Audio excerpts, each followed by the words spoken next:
박수 치고 시작하겠습니다. 지난 시간에 이제 교회 시대 그 초대교회 시대가 이제 어떻게 이루어졌고 그 다음에 그 초대교회 시대가 이루어지는 핵심에 뭐가 있었다 그랬죠? 그렇죠, 성령이 있었다. 그래서 사도행전을 뭐라 성령행전이라. 그래서 그 메인 중심에 항상 성령의 임재가 있었다라고 지난 시간에 그래서 교회의 원리와 초대교회 그리고 초대교회의 태동 이런 거에 대해서 좀 살펴봤고요.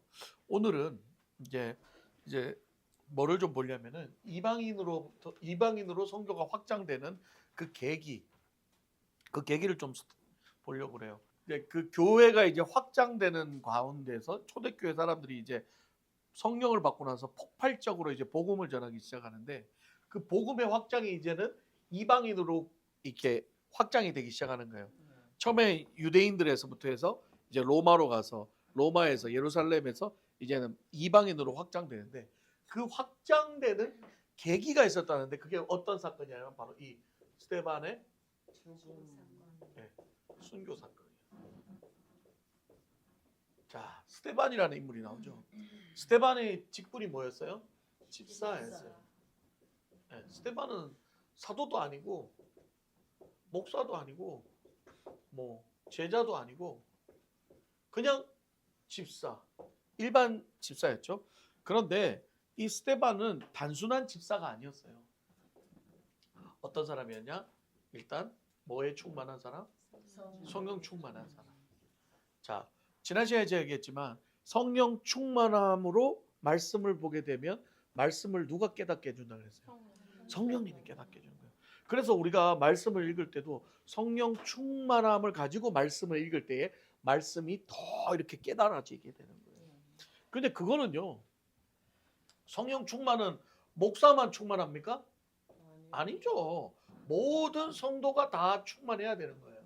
그러면 모든 성도가 다 성령 충만하게 되면 그래서 성경을 보게 되면 다 깨달음이 있어요, 없어요? 있죠. 목사만 가르치는 게 아니라 성도들도 성경을 가르칠 수 있다는 거예요. 왜?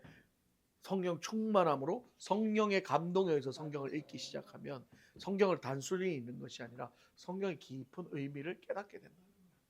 그래서 목사는 뭐가 좀 다르냐? 그거를 이제 뭐 신학적으로 좀 더 깊이 있게 더 많이 공부해서 여러분을 가르쳐 주는 거지만 여러분들이 성경을 읽을 때 성령이 충만하면 그 배경을 잘 몰라도 성령님께서 그 말씀의 뜻을 깨닫게 해준다는 거예요. 네. 그게 중요한 거예요. 그러면 스데반은 신학도 공부도 하지 않았고 그냥 집사였지만 그가 성령 충만해가지고 말씀을 참 잘 전했다는 거죠. 사도행전 6장 8절에서 10절 보면은 성전 중심의 신앙에 머물러 있던 유대주의자들에게 유대인들에게 이 스데반이 복음을 잘 설명했다는 거예요. 잘 설명했다. 그런데 하필 스데반이 이 유대인들에게 복음을 잘 설명을 하니까 유대인들 중에서는 복음을 듣고 회심하는 사람들도 있지만 그 중엔 또 아닌 사람들이 있을 거 아니에요. 누구를 뭐 예를 들면 바리새인이라든지 서기관이라든지 제사장이라든지 이런 사람들이 누구를 스데반을 시기 질투하는 거죠. 그래가지고는 어떻게 해요? 공회원들 이런 사람들에게 시기와 질투를 당하게 되죠. 그래가지고 결국 어떻게 돼요? 사도행전 7장 54에서 60절에 스데반이 어떻게 돼요? 돌에 맞아 죽죠. 자, 스데반이 돌에 맞아 죽는 것도 그냥 돌에 맞아 죽는 게 아니죠. 모세의 율법에 돌에 쳐 죽이라는 율법을 행한 거예요. 그래서 스데반은 얼마나 억울할까. 성령 충만해서 복음을 열심히 전했더니 축복이 오는 게 아니라 뭐가 오는 거예요? 고난과 역경과 심지어 순교까지 온 거죠. 근데 돌에 맞아 죽으면서도 그의 얼굴은 해같이 빛났고 하늘이 열리며 천국이 보였다 그랬어요. 여기서 이제 천국은 실제로 가는 천국이 아니죠. 하늘이 열리면서 천국 같은 장면을 보기 시작을 하는 거예요. 자, 성령 충만하면 지난 시간에도 얘기했지만 어떻게 돼요? 복음을 전할 수밖에 없어요. 나가서 복음을 전할 수밖에 없다는 거예요. 근데 복음을 전했더니 핍박과 고난과 오히려 순교까지 오는 이런 일들이 당했다는 거죠. 이제 우리가 이걸 가지고 이제 역설이라고 그러는 거예요. 역설, 패러독스라고 그러죠, 영어로. 역설이 뭐냐? 예수 잘 믿으면 무조건 복 받고, 예수 잘 믿으면 다 만사 형통하고, 그런 이야기들 많이 들었잖아요. 예수 잘 믿으면 다 된다. 근데 예수 잘 믿어도, 우리가 욥기 말씀을 봐서 그렇지만 예수 잘 믿어도 고난도 당하고, 예수 잘 믿어도 고통도 당하고, 예수 잘 믿어도 바닥을 칠 때도 있고 어려움도 당한다는 거예요. 결국은 그럼 뭐냐? 이 고난과 역경과 이런 것들이 예수 잘 믿어도 당한다는 거는 이게 뭐예요? 저주예요? 아니요. 이게 오히려 축복이 될 수 있다는 걸 성경은 얘기하는 거예요. 왜? 고난 가운데 욥처럼 귀로만 듣던 주님을 눈으로 볼 수 있는 역사가 일어난다는 거죠. 그래서 이 사건을 보면서 우리는 뭘 봐야 하냐면은 스데반처럼 성령 충만하고 오늘날도 스데반과 같이 열심히 목장하고 열심히 섬기고 나가서 복음을 전해도 내 앞에 어려움이 올 때 우리는 어떻게 대처해야 되는가? 아, 왜 나에게는 이런 일이 일어날까 하고 좌절하고 실망하는 게 아니라 뭐처럼 스데반처럼 뭘 봐야 된다? 스데반은 돌에 맞아 죽으면서도 그들을 용서했고 하늘을 바라봤어요. 하늘을 바라봤더니 자신의 육체의 돌에 맞는 아픔은 느끼지 못하고 오히려 얼굴이 해같이 빛나는 놀라운 역사가 일어났다는 거죠. 오늘날도 마찬가지인 거예요.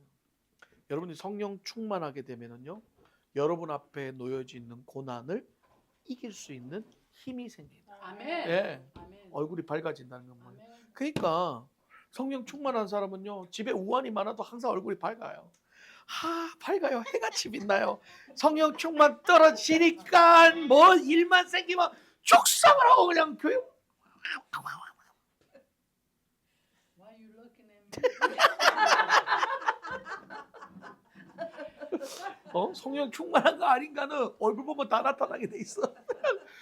맨날 그냥 막 왜 이래요? 되는 것도 하나도 없고 되는 것도 하나도 없고. 왜 그럴까요? 아직 성령님을 많이 의지 못하는 거예요. 내 안에 성령이 충만함이 떨어지는 거예요. 그러니까 제가 얘기하잖아요. 주님보다 환경을 보고, 주님보다 문제를 보고, 주님보다 사람을 보니까 뭐예요? 사람 보고 환경 보고 이런 거 보니까 답이 없는 거야. 그냥 깝깝한 거지. 내 인생을 왜 요 모양 요 가라지로 살아갈까? 답답한 거예요. 그런데 그 너머에 계신 주님, 오늘 이 스데반처럼 내 실제적으로 나한테는 막 돌이 날라와서 나를 때리고 아프게 하고 그것만 있었겠어요? 그 수많은 사람들의 비난과 욕과 모함과 얼마나 어쩌면요, 맞는 것보다 때로는 그런 선입견과 그런 비난의 눈초리와 그런 비난의 말이 사람을 더 어떻게 해요? 아프게 할 때. 네. 그래서 이런 말 있잖아요. 총칼로 사람 죽이는 것보다 말로 사람 죽이는 게 더 많다. 그 상처되는 그 말 한마디가 사람을 낙심케 해서 죽이게 되는 경우도 많다는 거예요. 부부간에도 자식간에도 부모와 자식간에도 다 그런 거예요. 말 한마디가 사람 죽인다니까요. 네. 그리고 말 한마디가 사람 살리는 거예요. 미안해요, 고마워요, 이 말 한마디가 그 사람을 살릴 수도 있는 거고요. 네가 뭔데? 이런 말 한마디가 사람을 죽이는 거예요. 네. 연락하지 마세요. 그냥 못됐게 그냥. 자식이 부모한테도 그러고 부모가 자식한테도 그러고 형제지간에도 그러고 성도들끼리 그러고 그냥 끝이다 이제. 그만 안 본다 이제. 뭐 안 보면 그만이지 뭐 세상 뭐. 그런다고 해결됐나요? No. 안 돼요. 그런 말 하는 사람도 마음 아프고 안 본다는 사람도 마음 아프고 다 그런 거예요. 결국은 뭐냐? 성령 충만하면 뛰어넘을 수 있다는 거죠. 우리가 이 스데반 사건을 보면서 뭘 봐야 되냐? 돌에 맞아 죽는 건 뭐예요? 율법이에요. 돌에 맞아 죽는 건 율법이라는 거예요. 율법을 가지고 사람을 죽이는 거예요. 율법을 가지고 사람의 상처를 주는 거예요. 오늘날도 마찬가지예요. 목사가 말씀 가지고 성도들을 상처를 주면 안 된다는 거죠. 말씀은 성도들에게 상처를 주는 게 아니라 성도들을 깨닫게 하는 거고 성도들을 바른 길로 인도하는 거지, 개인적으로 상처를 주고 이렇게 막 찍어 눌리고 이러면 안 된다는 거예요. 그 목사도 벌 받는 거예요. 목사도 하나님 말씀을 대언하는 자지 쥐가 무슨 하나님 말씀을 주관하는 자 아니죠. 네. 그러나 분명하게 가르치긴 해야죠.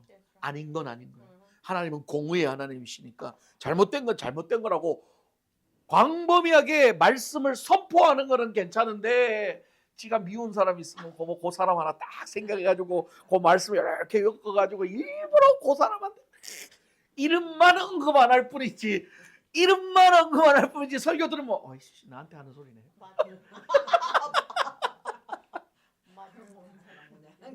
안 된다는 거예요. 안 된다는 거예요. 아니 물론 목사가 이제 이렇게 큰 의미로 선포할 때 내 자신이 찔려서 회개하는 거는 오케이인데, 아이 보면 또 디테일하게 얘기를 다 해요. 요걸 요렇게 해가지고 저렇게 해서 또 이런 말 하죠. 내가 누군가라고는 말은 안 하는데 이러면서 그냥 다 알아. 안 돼요. 안 돼. 말씀은 있는 그대로 선포하는 거예요. 선포된 말씀에 의해서 깨닫고 회개하고 마음에 찔림이 있는 건 하나님의 역사지만, 노골적으로 그 상대방을 지적해가지고 그렇게 표적 설교하는 건 하나님 뜻이 아닌 거예요. 성령 충만한 게 아니에요. 지극히 인간적인 생각인 거죠. 그래서 스데반은 그렇게 하나님의 말씀을 전하고 주의 일을 최선을 다하고 성령 충만했는데 고난과 역경과 순교를 당했지만 그 상황 속에서도 그는 얼굴이 해같이 빛났다. 그리고 하늘을 바라봤다. 뭘 본 게 아니라 돌을 보지 않았고 그 욕하는 사람들 보지 않았고 뭘 봤어요? 하늘. 네. 그래서 제가 지난 주일날도 설교했지만 힘든 이민생활, 고통이 힘든 어려운 상황, 그런 속에서 자꾸 이렇게 고개서 여기만 보지 말고 하늘을 좀 보라. 하늘 좀. 네. 동물을 보면서 좀 배워야 돼요. 닭들을 보면서 배워야 돼. 닭들 코코코코코 먹고 하늘 봐. 이렇게 하늘을 막 소화시키려고. 네. 하늘은 무한정 뚫려 있잖아요. 그래서 옛날 우리 조선시대는 하늘님이라 그랬죠. 네, 맞아. 하늘이 우리를 도운다. 이제 하늘을 신호를 했잖아요. 그러나 우리는 하늘이 아니라 하나님. 왜? 이 하늘을 만드신 하나님. 네. 그래서 이 스데반의 사건을 통해서 이 초대교회 시대의 복음이 이제는 본격적으로 확장되는, 여기서 우리가 또 뭘 봐야 되냐면은 한 사람의 희생, 한 사람이 미랄이 되어서 썩어져서 어떻게 돼요? 복음의 확장이 이루어지는 거예요. 네. 항상 성경은 항상 다수를 얘기하잖아요. 한 영혼이 중요하다. 한 영혼이 천하보다 귀하다. 한 영혼에게 잘못하면 연자맷돌 메고 죽는 거와 똑같다. 항상 소수를 얘기를 해요. 예수 그리스도 한 사람이 인류를 구하는 거예요. 네, 네. 그래서 딱 세상은 반대로 얘기하잖아요. 소수가 아니라 다수를 얘기해요. 다수의 얘기가 맞으니까 그걸 뭐라 그래요? 오늘날 민주주의라고 그러죠. 민주주의는 다수에 의해 가는 거잖아요. 민주주의가 나쁘다는 얘기가 아니에요. 그러나 여러분 성경은요, 제가 보수라서 그런 게 아니라 성경은 민주주의가 아니에요. 성경은 민주주의가 아니에요. 오늘날 이 민주주의 사상이 성경에 들어오면서 생긴 게 뭐냐? 인본주의예요. 그리고 자유주의. 뭐냐? 신도 있지만 나도 중요하다는 거예요. 어? 그래서 제가 어제 하회 성경에도 그렇죠. 하나님 중심이 아닌 자꾸 세상 인간 중심으로 빠지는 거를 사도 바울이 말한 이 세대를 본받지 말하는 세대라고 얘기했잖아요. 네. 그러니까 이게 교묘한 거예요. 뭐냐면 여러분 좋아하시는 찬양 있잖아요. 뭐요? 당신은 사랑받기 태어난다. 네.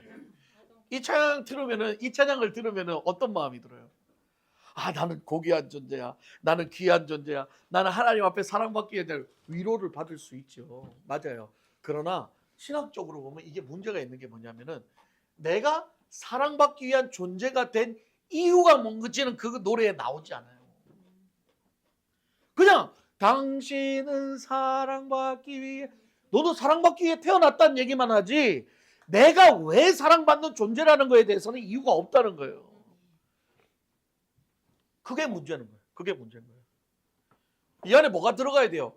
내가 사랑받을 수 있었던 이유는 예수 그리스도의 십자가의 은혜가 있었기 때문이라는 게 들어가야 완벽한 건데 그거로 다 빠지고 교묘하게 니는 사랑받는 존재야, 사랑받는 존재야, 니는 귀한 존재야, 니는 착한 존재야, 니는 긍정적인 존재야. 계속 그 얘기만 하는 거죠. 그 얘기만 하는 게 뭐예요? 인간 중심, 인본주의라는 거예요. 하나님 없어도 니는 착하다는 거예요. 하나님 예수 그리스도의 십자가의 은혜 없어도 너는 사랑받을 수 있다는 거예요. 세상은 그렇게 얘기하죠. 십자가 은혜 없어도 사랑받는 존재라고, 귀한 존재라고 얘기하죠. 그래요, 맞아요. 세상 사람들은 그렇게 귀한 존재라고 얘기할 수 있어요. 그러나 하나님의 자녀가 된 그리스도인은 십자가 은혜 이걸 빼고 나면 우리는 귀한 받을 수 있는 존재가 아예 아니라는 거예요. 우리는 죄덩어리고. 그래서 우리에게 필요한 게 뭐예요? 이 은혜가 필요하다는 거예요. 복음의 은혜가. 그래서 민주주의 아니에요. 철저하게 우리는 하나님만 바라봐야 되는 다수가 아니라 하나님이 이거다 그러면 우리 그 길을 따라가야 돼요. 할렐루야. 그래서 예수님이 뭐라고 했어요? 많은 사람들이 어디를 간다고 그랬어요? 넓은 길, 큰 길을 간다고 그랬는데 예수님 따라가는 길은 어떤 길이라고 그랬어요? 좁은 길, 가시밭길이라고 그랬잖아요. 근데 오늘날 보세요. 큰 길 좋아하고 큰 교회 좋아하고 큰 집 좋아하고 전부 다 큰 거만 좋아해. 세상 사람이나 교회 다니는 사람이나 다 똑같아. 큰 것만 좋아해. 그러니까 오늘날 자꾸 교회가 작은 교회는 점점 더 죽어가고 없어지고 큰 교회는 점점 늘어나는 거예요. 성경대로 가는 거예요? 반대로 가는 거예요? 반대로 가죠. 반대로 가는데도 그게 올바른 길이라고 생각하는 거예요. 큰 교회는 점점 더 커져. 왠 줄 알아요? 큰 교회 가면은 뭐 시키지도 않거든. 대표 기도도 안 시켜. 뭐 식사도 안 시켜. 뭐 가야 되겠다고? 말이 씨가 돼. 어? 헌금위원도 안 시켜. 목자도 안 시켜. 그냥 설거지도 안 시켜. 그냥 조용히 가가지고 저 높은 데 구석에 가서 그냥 예배 살짝 드리고 헌금 한번 드리고 나오면 돼. 11조 하라고도 안 해. 뭐 아무도 누구 하나 타치하지 않아. 그러니까 오늘날 사람들이 자꾸 대교회 큰 교회 가는 거예요. 왜 가느냐? 땅을 가요. 부담 주지 않으니까. 여러분 그리스도인은 말씀에 의해서 부담이 되어야 되는 거예요. 부담 안 받으려고 자꾸 피해 다니는 건요. 신앙생활이 아니라 종교생활이에요. 예. 말씀이 나를 부담을 주고 성령님이 나를 부담을 주고 예수님이 나를 부담 줘서 내가 큰 길보다는 그래도 주님 가신 길, 좁은 길이라기보다는 주님 가신 길을 가는 거예요. 예. 이게 자꾸 극명하게 되니까 뭐 아니면 도라고 큰 길 하니까는 나는 무조건 작은 교회. 그것도 문제야. 작은 교회가 중요한 게 아니라 주님이 계신 교회. 할렐루야. 주님이 계신 교회. 그게 20명 되는 교회든 30명 되는 교회든 개척교회든 주님이 계신 곳에 나도 가겠다는 마음이 있어요. 그럼요. 저도 주님이 가라니까 오는 거고 저도 주님이 가라니까 여기 알칸사 오는 거고. 그래서 제가 그랬잖아요. 주일날도 얘기했지만 가장 큰 축복은 하나님 뜻대로 순종하고 하나님이 주시는 축복받는 게 가장 큰 축복인 줄 믿습니다. 예. 내가 계획해서 내가 노력해서 버는 거는 한계가 있다니까요. 내가 버는 거는 언제든지 날아갈 수 있어요. 내가 실수해도 날아갈 수 있고 내가 아파서 넘어져서 날아갈 수도 있고 사고가 나서 날아갈 수도 있어요. 그러나 하나님이 주시는 축복을 받는 사람은 날아갈 걱정 없습니다. 할렐루야. 하나님 변함없으시니까. 40년 동안 보세요. 만나 끊어졌습니까?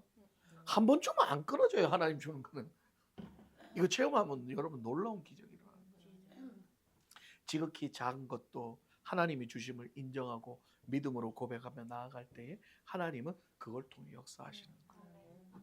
제가 얘기했잖아요. 제가 한국에 있을 때 교회에서 성가대 지휘를 하는데 제 어머니가 아들 둘이 서울에서 자취생활하면서 맨날 라면만 먹으니까 엄마가 그 돈 10만 원 어디서 모아가지고는 쌀 사주려고 딱 쥐고 있다가 부흥회를 한 거야. 부흥회를 했는데 감동이 오네. 나 성령이 감동을 또 해야 되잖아. 그러니까.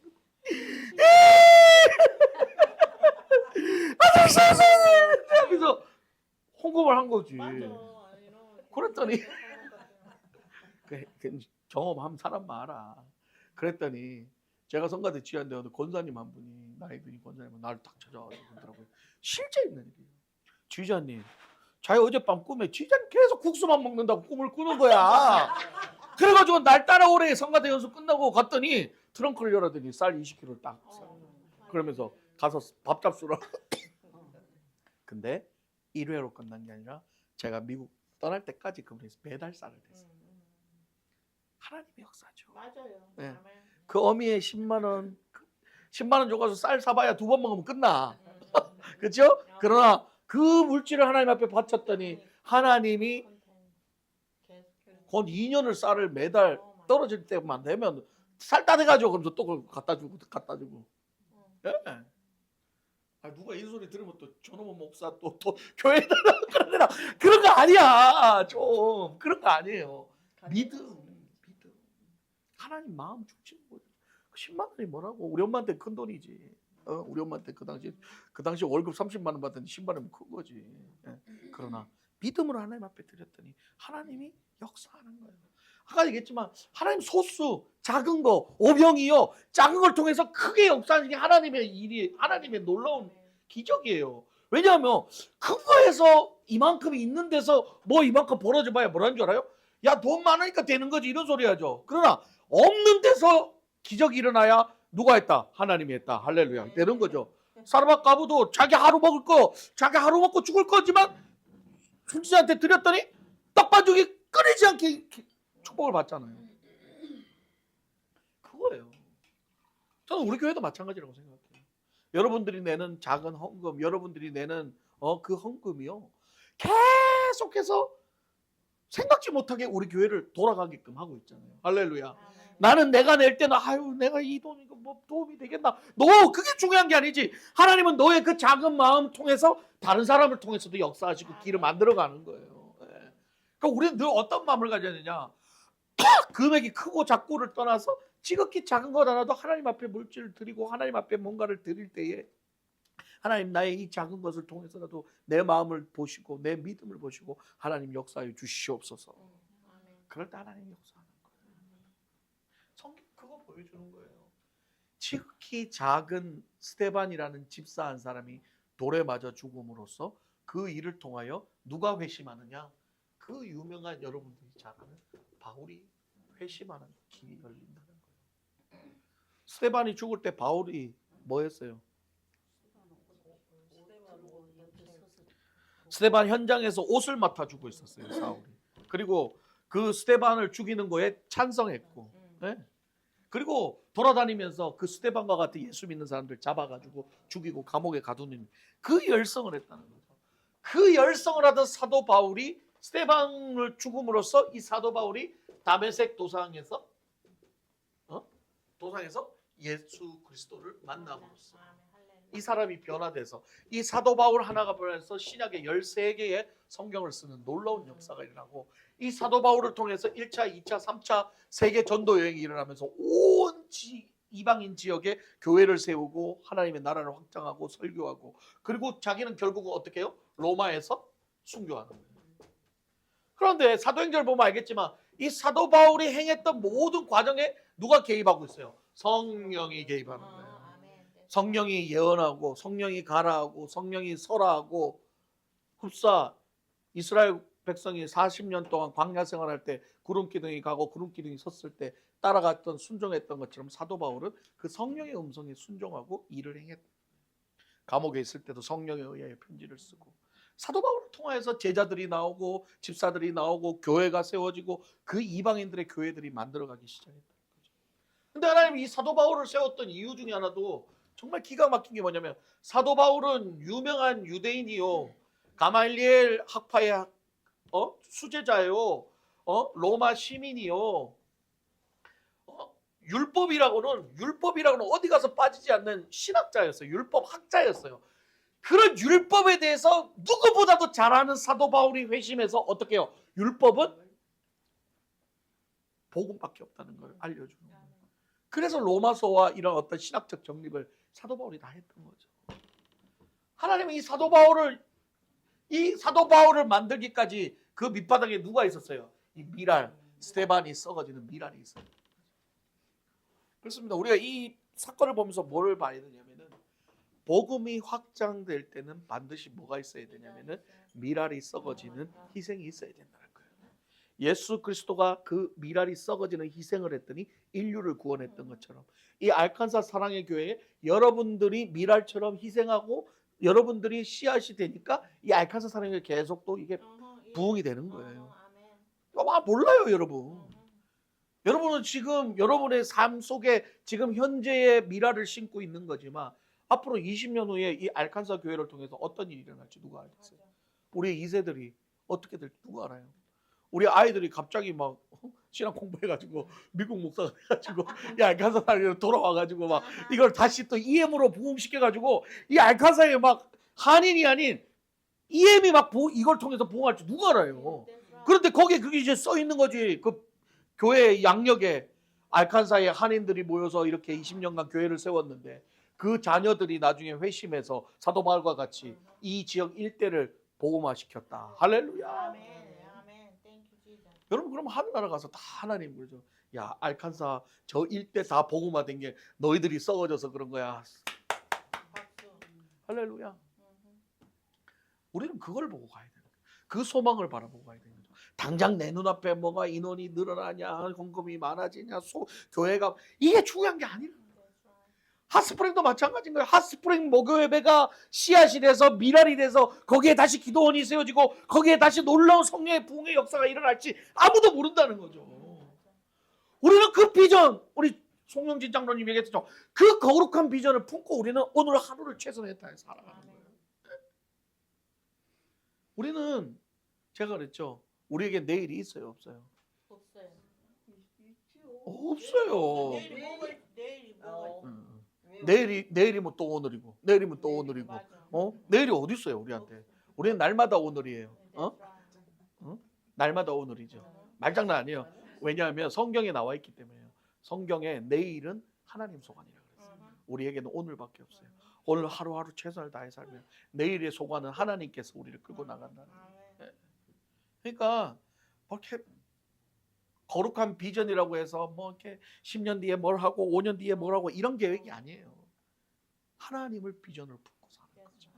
하나님이 왜 이렇게 한숨을 쉬어? 힘드니까요. 그렇게 살기가 솔직히 말해서. 그래서 얘기하잖아요. 성령 충만을 날마다 받으면 이겨낼 수 있다는 거예요. 그래서 성령 충만 받으려고 몸부림쳐야 돼요.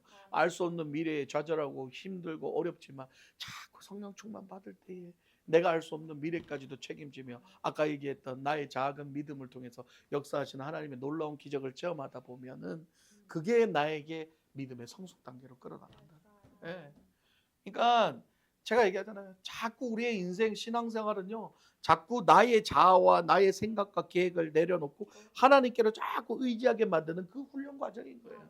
그래서 마지막에 죽기 직전에 당신은 예수 그리스도가 당신을 천국으로 데려갈 것을 믿습니까? 가면 할렐루야. 아무것도 이제는 나한테는 소중한 게 없습니다. 지금까지 살아온 것도 하나님의 은혜요. 지금까지 내가 이렇게 온 것도 주님의 은혜밖에 없습니다. 이제는 주님 품에 안길 수만 있다면 그 어느 것도 필요 없습니다라고 고백할 때에 거지 나사로가 아브라함의 품에 안기듯 우리도 예수님 품에 안기는 놀라운 축복을 받을 수 있다는 거예요. 그래서 스데반이 순교하고로부터 사도 바울이 회심한 것뿐만 아니라 또 놀라운 역사가 뭐냐면은 이 로마의 기독교인들 박해가 시작됐어요. 이때 뭐가 있었냐? 로마에 불이 나거든요.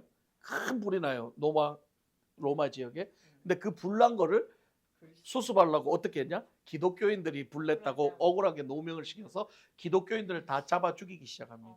그 유명한 사건이죠. 폼페이인가? 나도 정확하게 모르겠는데 그 로마의 불사건 유명한 사건이에요. 기독교인들이 안 했는데 다른 사람에 의해서 불이 났는데 그거를 기독교인들한테 뒤집어 씌우고 기독교인들을 잡아 죽이기 시작했어요. 이때부터 기독교인들이 그래서 어디로 가냐? 로마에서 벗어나서 이방으로 이제 나가기 시작하는 거예요. 환경이 그렇게 되니까 피한 거죠. 어떻게 보면 살기 위해서 피한 거죠.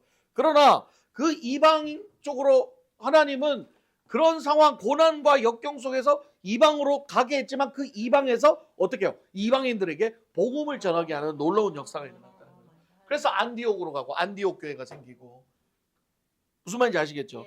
그러니까 이 고난과 환난과 역경이 결국은 뭐를 만드느냐? 하나님의 복음이 확장되는 역사를 만들었다는 거예요.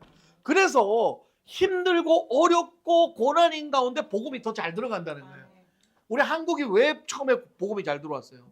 일본에게 나라 뺏기고 6.25 사변으로 나라가 힘들고 어려울 때 그때 복음이 급속도로 확장됐어요. 왜? 힘드니까. 먹고 살아야 되는데 의지할 게 없잖아요. 환경은 너무 힘들고. 그러니까 그때 이제 뭐 조용규 목사 이런 사람들이 삼박자 축복 뭐 이런 거 얘기해가지고 그때 기복주의 설교들이 많이 갔죠. 예수 믿으면 힘 뭐 잘 된다, 복 받는다 그 얘기하니까 폭발적으로 사람들이 어떻게 해요? 교회 가서 위로받는 거죠. 네. 그게 나쁘다는 건 아니에요. 필요하니까. 지금도 똑같아요. 저는 가난하고 힘든 사람한테 예수 잘 믿으면 복 받는다는 얘기만 하면 안 되고 가서 도와주고 다 이렇게 할 수 있게 해줘야 돼요. 그러나 그 사람들이 진짜 이제 성령을 받고 신앙이 생기면 그 다음부터 해야 될 일이 뭐냐? 그게 다가 아니라는 걸 가르쳐야 돼요.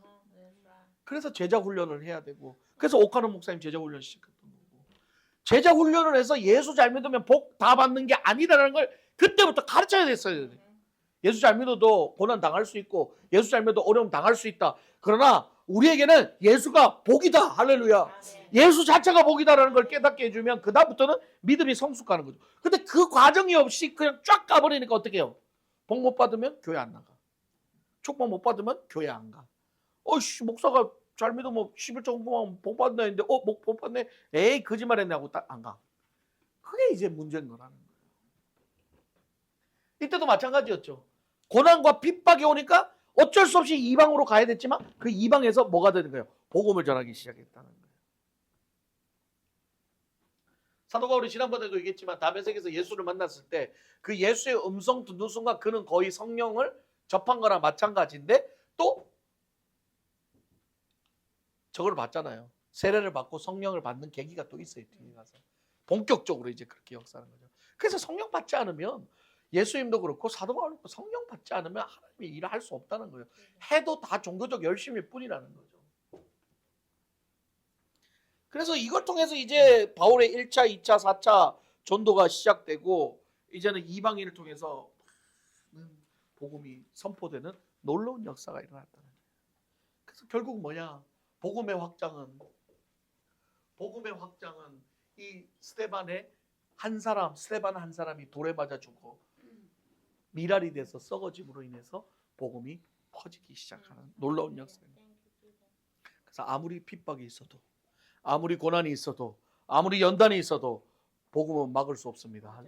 절대 못 막아요. 네. 그거를 뚫고 나온다는 거예요.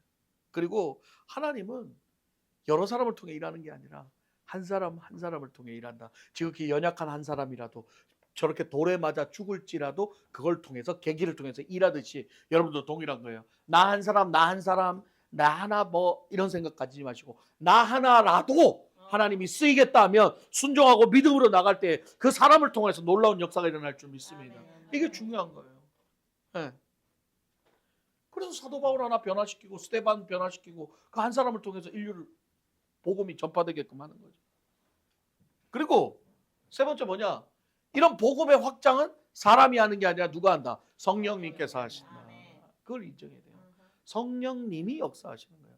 사도행전 봐보세요. 성령님이 곳곳에서 계시하시고 가르치시고 보인단 말이에요. 네. 그래서 말씀이 이루어지는 거잖아요. 예루살렘과 유대와 사마리아와 땅끝까지 이르러 예수 그리스도가 말씀하셨던 그 말씀 명령이 그대로 다 이루어졌다는 거죠. 그리고 이제 마지막으로 뭐냐? 복음은 사도 바울을 통해서 뭐를 차별한다? 인종, 신분, 지위를 다 차별한다. 네? 여기서 이제는 이 당시에 노예와 종의 제도가 있음에도 불구하고 한 교회 안에서 다 사랑으로 예수 그리스도의 하나님의 자녀로서 하나로 다 통합시키는 놀라운 역사. 하나님이 만약에 그렇지 않은 하나님이었다면 유대인만 구원하셔야 했어요. 선민만. 그렇지 않잖아요. 이방인에게도 다 복음을 전하게 하죠. 그래서 주인이든 종이든 여자든 남자든 어떠한 신분이든 모두가 하나로 묶여서 하나님의 자녀로 하나님을 섬길 수 있게 만들어 주셨어요. 그래서 그게 복음의 놀라운 능력이라는 거예요. 그러니까 복음 안에서 차별이 있으면 안 되는 거예요. 교회 안에서도 차별이 있으면 안 되는 거예요. 교회 안에서도 돈 많은 사람, 돈 적은 사람, 뭐 이런 거 배운 사람, 못 배운 사람 가지고 차별해서는 안 된다는 거예요. 예. 은연 중에 자기도 모르게 나오는 거야. 그걸 하나님 기뻐하시지 않는다는 거죠. 하나님 보시기에는 다 똑같은 죄인들입니다. 그러니까 우리 교회 안에서도 우리도 늘 뭐라 해야 돼요? 주 안에서 우리는 모두가 하나요. 사랑으로 하나가 되고. 그럴 때 교회는 부흥하게 되고 교회는 성장하게 됩니다. 아멘. 네. 아이고 아멘 소리 참 잘하시네. 크게 잘하시네. 자 오늘 여기까지 해서 이제 그 스데반 죽음 사건으로 인해서 이제 신약 시대 교회가 이제 초대교회 복음이 이방인으로 전파되는 것까지 설명을 드렸고요. 다음 시간에 이제 본격적으로 사도 바울의 1차, 2차, 3차 여행 갈라디아서 사도 바울의 서신을 통해서 사도 바울이 어떻게 복음을 전했는가에 대해서 차근차근 공부를 하도록 하겠습니다.